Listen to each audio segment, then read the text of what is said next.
Hi ಎಲ್ರಿಗೂ.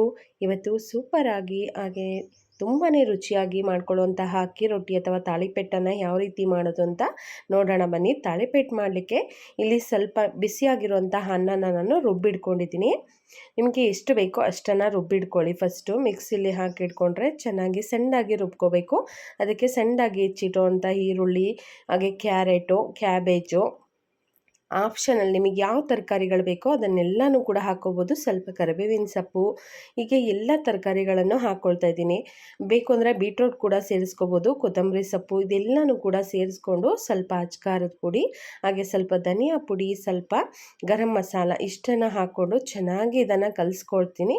ಮತ್ತೊಮ್ಮೆ ಹೇಳ್ತಾ ಇದ್ದೀನಿ, ಕ್ಯಾರೆಟು, ಕ್ಯಾಬೇಜು, ಈರುಳ್ಳಿ, ಕರಿಬೇವಿನ ಸೊಪ್ಪು, ಕೊತ್ತಂಬರಿ ಸೊಪ್ಪು, ಚಾಟ್ ಮಸಾಲ, ಗರಂ ಮಸಾಲ, ಅಚ್ಕಾರದ ಪುಡಿ ಇಷ್ಟನ್ನು ಹಾಕಿ ಸ್ವಲ್ಪ ಉಪ್ಪು ಇಷ್ಟನ್ನು ಹಾಕಿ ಚೆನ್ನಾಗಿ ಇದನ್ನು ಮಿಕ್ಸ್ ಮಾಡ್ಕೊಳ್ಬೇಕು.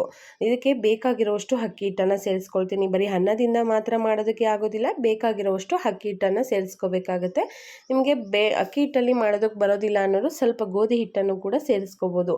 ಅನ್ನನ ಮಿಕ್ಸಿ ಮಾಡಿ ಹಿಡ್ಕೊಂಡಿರ್ತೀರಲ್ವ, ಗೋಧಿ ಹಿಟ್ಟಲ್ಲಾದರೂ ಫಸ್ಟಿಗೆ ಮಾಡೋರು ಬರಲ್ಲ ಅನ್ನೋರು ಗೋಧಿ ಹಿಟ್ಟನ್ನಾದರೂ ಸೇರಿಸ್ಕೊಂಡು ಮಾಡ್ಕೋಬೋದು. ನಾನಿಲ್ಲಿ ಅಕ್ಕಿ ಹಿಟ್ಟನ್ನೇ ಸೇರಿಸ್ಕೊಂಡಿದ್ದೀನಿ. ನೋಡಿ, ಇದೆಲ್ಲನೂ ಕೂಡ ಒಂದಕ್ಕೊಂದು ಬೆರೆಯೋ ಥರ ಚೆನ್ನಾಗಿ ಮಿಕ್ಸ್ ಮಾಡ್ಕೋಬೇಕು.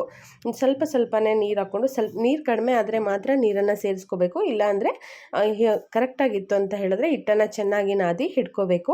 ನಾದಿದ್ದಾಯಿತು. ಇವಾಗ ಒಂದು ಕವರ್ ಶೀಟ್ ತೊಗೊಂಡು ಅದ್ರ ಮೇಲೆ ನಾನು ರೊಟ್ಟಿನ ತಡ್ತಾಯಿದ್ದೀನಿ. ನೋಡಿ, ಈ ಥರ ತೆಳುವಾಗಿ ರೊಟ್ಟಿನ ತಡ್ಕೋಬೇಕು. ಸ್ವಲ್ಪ ನೀರಲ್ಲಿ ಕೈಯನ್ನು ಹತ್ಕೊಂಡು ಈ ಥರ ನೀಟಾಗಿ ರೊಟ್ಟಿನ ತಡ್ಕೊಂಡ್ರೆ ತುಂಬ ತೆಳುವಾಗಿ ತುಂಬ ರುಚಿಯಾಗಿರುವಂಥ ತಾಳಿಪೆಟ್ಟು ರೆಡಿ ಆಗುತ್ತೆ. ನಾವು ಇದಕ್ಕೆ ಅಕ್ಕಿ ರೊಟ್ಟಿ ಅಂತೀವಿ. ನಮ್ಮ ಮಲೆನಾಡು ಕಡೆಗಳಲ್ಲಿ ತುಂಬಾ ಫೇಮಸ್ ಆಗಿರುವಂತಹ ಅಕ್ಕಿ ರೊಟ್ಟಿ ಅಂತ ಹೇಳ್ಬೋದು.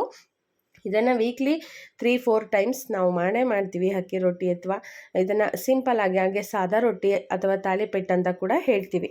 ನೋಡಿ, ಈ ಥರ ತೆಳುವಾಗಿ ಅಕ್ಕಿ ರೊಟ್ಟಿನ ತಡ್ಕೋಬೇಕು. ಎಣ್ಣೆ ಬೇಕಿದ್ರೆ ನಾನು ಇಲ್ಲಿ ನೀರನ್ನು ಕೈಯಲ್ಲಿ ಅದ್ದಿ ತಡ್ತಾ ಇರೋದು.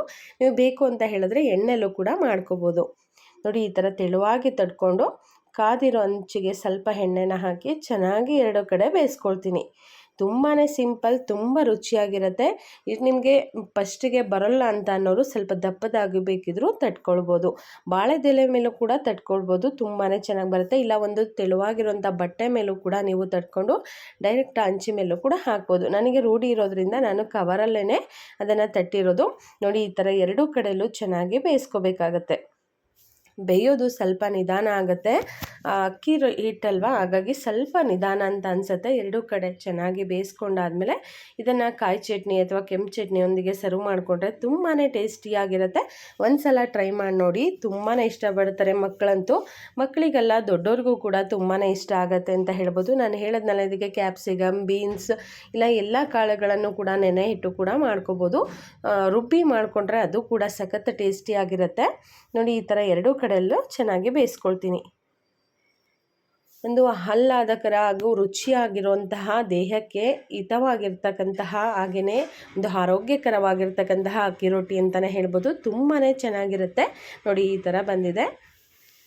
ಸಖತ್ ಟೇಸ್ಟಿಯಾಗಿರುತ್ತೆ, ತುಂಬಾ ರುಚಿಯಾಗಿರುತ್ತೆ. ಒಂದು ಸಲ ಟ್ರೈ ಮಾಡಿ ನೋಡಿ ಹೇಗಿದೆ ಅಂತ. ತಪ್ಪದೆ ನಿಮ್ಮ ಅಭಿಪ್ರಾಯನ ತಿಳಿಸಿ. ಎಲ್ಲರಿಗೂ ಒಳ್ಳೆಯದಾಗಲಿ. ಶುಭ ದಿನ.